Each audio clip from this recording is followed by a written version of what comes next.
Born into a sharecropping family of 10 siblings in rural Mississippi, the idea of dignity and racial justice has long been a core value for me. My most vivid memory as a young child of 5 is my father's daring escape with our family from the plantation-like Mississippi Delta in the wee hours of the morning. Those early years of racial oppression and denial of opportunity were damaging. Yet what I found to be most destructive was the educational deficit I experienced as a result of having to work through the harvest season, which left only half the school year. But I started school from the 4th grade and never missed a day, and graduated with honors. There is an inner dignity in Islam called fitra, your natural inner nature that is already programmed for excellence. One's belief in one's own ability to achieve what one sets out to do. The idea of education is at the core of what motivates this work for me. And so I've tied that to this concept of nurturing the inner dignity within our young people to unleash their human potential. For Muslims, the term dignity means inherent nobility, honor, worth, a born sense of leadership and self-governance. As you connect to the Creator, that becomes self-evident. It is clearly expressed in the first paragraph of the Declaration of Independence.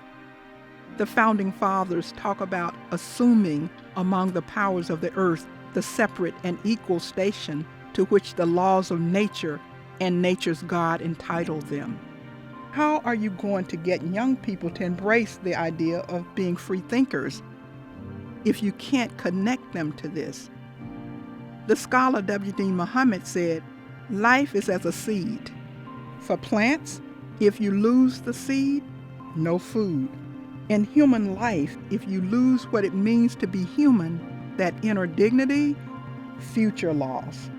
You're not going to be able to navigate your way to this excellent human being that God created."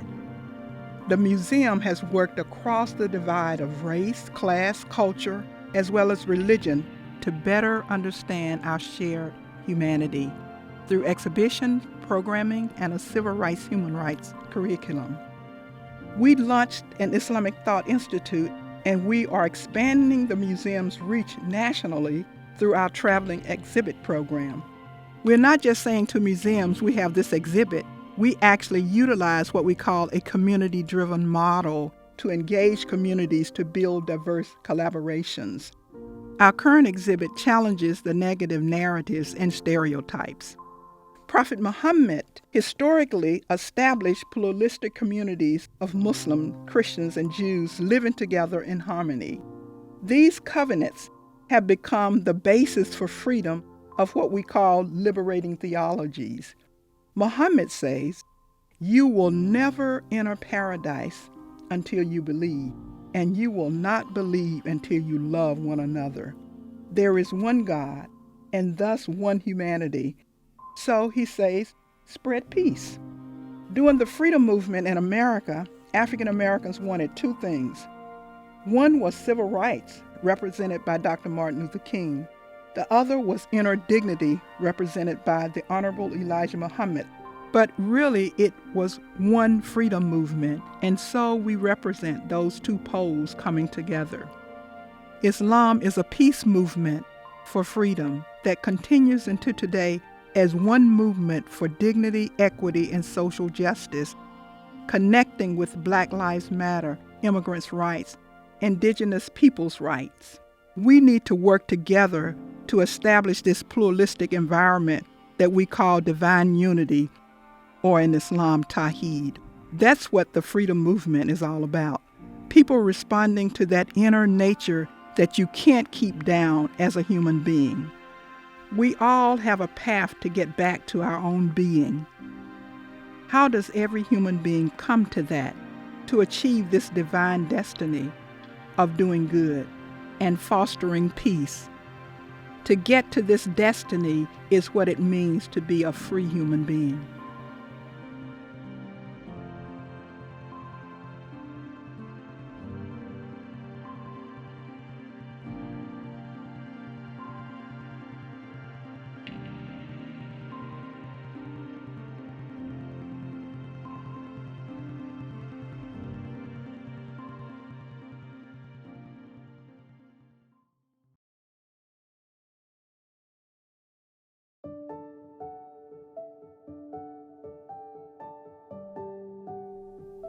I grew up in the Fair Street area, throwing papers and things of that nature, Route 10008-2. So I saw a lot of African American thriving because that was our Black Wall Street of Jackson. These were both people in the civil rights movement and supporters who had their own practices and businesses. I saw doctors, lawyers, optometrists, restaurant owners, tailors, and shoe shop owners. I saw free people. I saw people who were brave. In my neighborhood, you heard the word "still away."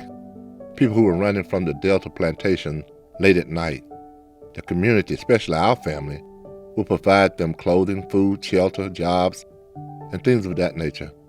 I saw that. I liked that. My grandmother was a primary caregiver because my mom and father had to work. She would put that coffee pot early in the morning. I'd get up and sit with her. She would teach us about religion, and she began to talk about race. And that's how I learned about the deep hatred whites had for our people. The big thing that jumped out when I was around 7 or 8 years of age was when Emmett Till was killed. I had to go to the grocery store for my mom, and I saw his face on the Jet magazine cover, and that left an indelible mark on me in terms of the inhumanity of some people who hate. The question came up after the death of Emmett Till in the spiritual realm in terms of segregation. Is there two heavens? Is there one for whites and one for blacks? Those were the questions on my mind, especially at that age, 10 and 11. As a young student, I was participating in school walkouts. Medgar Evers instructed us. He said, "You're going out on the front line, and you're going to meet opposition. The purpose is to fill the jails. They can't keep locking us up without hearing what we have to say." Here we were, youngsters, facing these armed policemen with guns and belly clubs and raging dogs, turning on us. They were attacking us. There were so many young people who just panicked and ran, some to the YWCA down on Fair Street. And I was thinking, should I run there for a safe haven too? I was terrified, but my resolve was that I wanted to protest and see it through. We were locked up, put in unsanitized, open-bed garbage trucks, and taken down to the fairgrounds, where they kept the cattle. And that's where we were housed. When the Freedom Riders came down, privileged young people gave me an opportunity to see what freedom looked like and sound like. I wanted to be like that. Freedom was in the air. "We Shall Not Be Moved" is one of the songs we sang that day. Until then, all I knew was how my father taught me, because he was trying to keep us safe. Jay Meredith, he came about halfway to Jackson before he got shot. I was part of the second half of that march. And many clergy came down, including Martin Luther King. But it was very terrifying because there were police officers along the route, possibly snipers. We didn't know. I kept feeling like a rifle was beaming down on me. I began to experiment with other movements, but they failed to render the liberation that I was looking for. Malcolm X put the Nation of Islam on the map and came close because they had the moral fortitude and brotherhood. But it was Wallace Dean Muhammad who reconciled my understanding of heaven and the spirituality that would be the force to truly tear down the walls of racism, injustice, and inequality. From the Quran, he said, "There's only one God and there's only one humanity. No white over black or black over white. The only one that's best among you is the one who is more pious to his creator." Islam is about peace and brotherhood. And if we embrace these ideas, can we make a better society? The Quran says, "Pour hatred with love." If someone shows you hatred, you show them love, kindness. If someone is ignorant, then you try to enlighten them. You try to bring them to a better way of thinking. Next to our masjid, our place of worship, we are purchasing 65 acres to model how to build together and bridge together as one beloved community in fellowship with Christians, Jews, and others, right here in Jackson, Mississippi. Looking back at Fair Street 50 years ago, I think of my grandchildren. It made a difference. We made a way out of no way, changed laws, and opened up opportunities that will forever pave the way for future generations.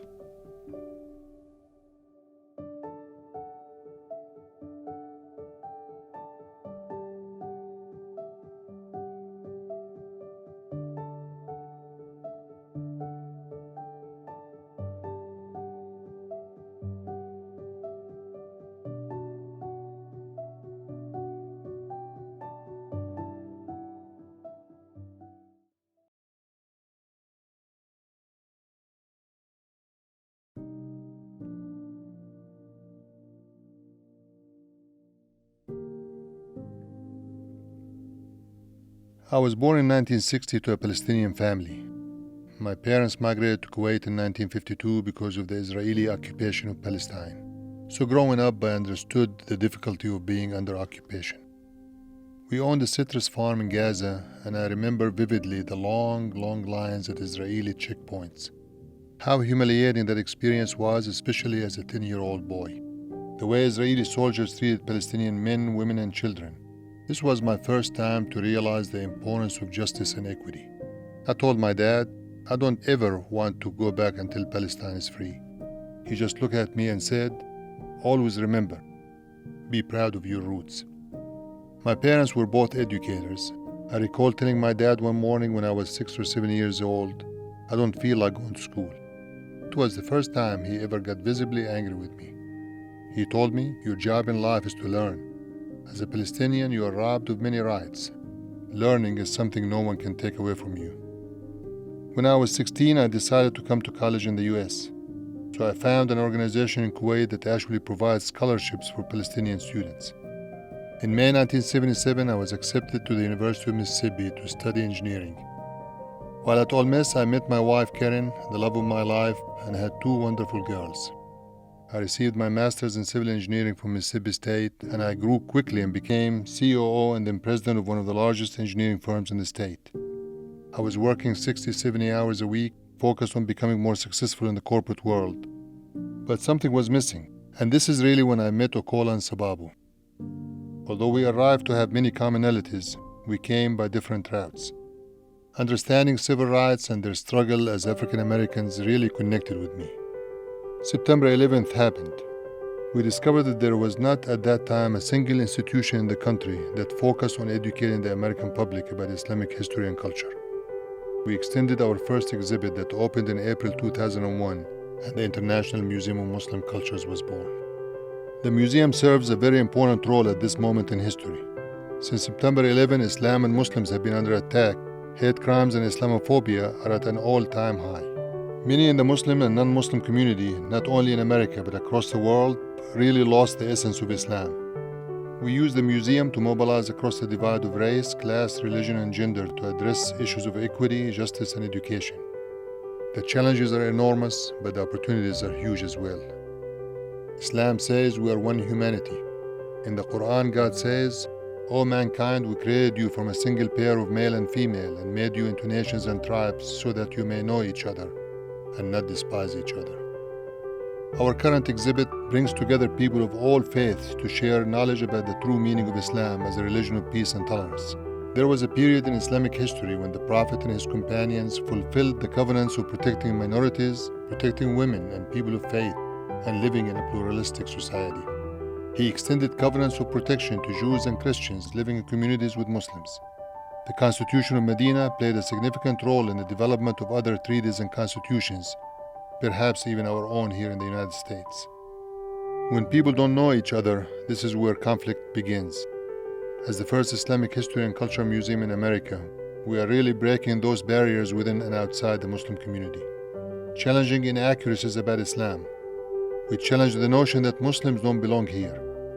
We are living with American values and we are part and parcel of the American story. Islam is about peace, unity, justice, equity, and love.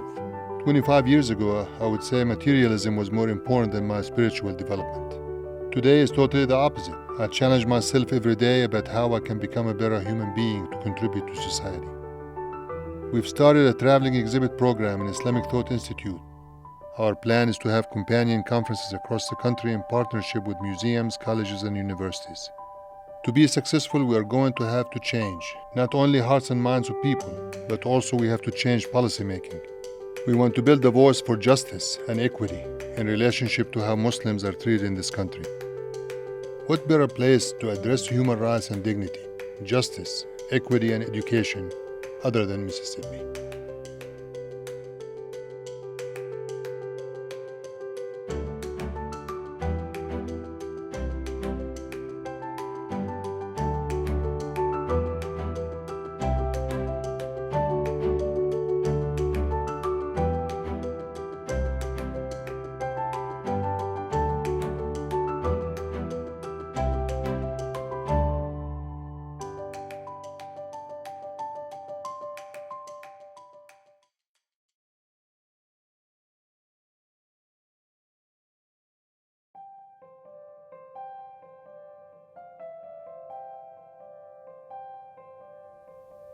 My name is Karen Alturk. I'm a retired teacher, a mother to 2 daughters, and a nana to 4 grandchildren. I grew up Methodist in a small town in northeast Mississippi. Looking back, our town was divided. We had a section of town called the quarters, which is where the black people lived. I didn't start going to school with blacks until I was in the 4th grade. When I went to college, I went to the University of Mississippi, which is known as Ole Miss. I met the love of my life. I guess in his family, he broke the mold. He married an American, and then I broke the mold because I married a foreigner. And it was a foreigner and then a Muslim. My siblings did not accept the fact that I became Muslim. It was all new.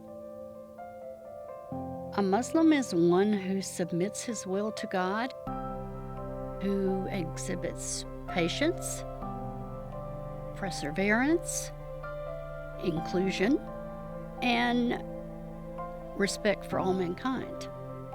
I've known Subabo and Okolo for more than 30 years.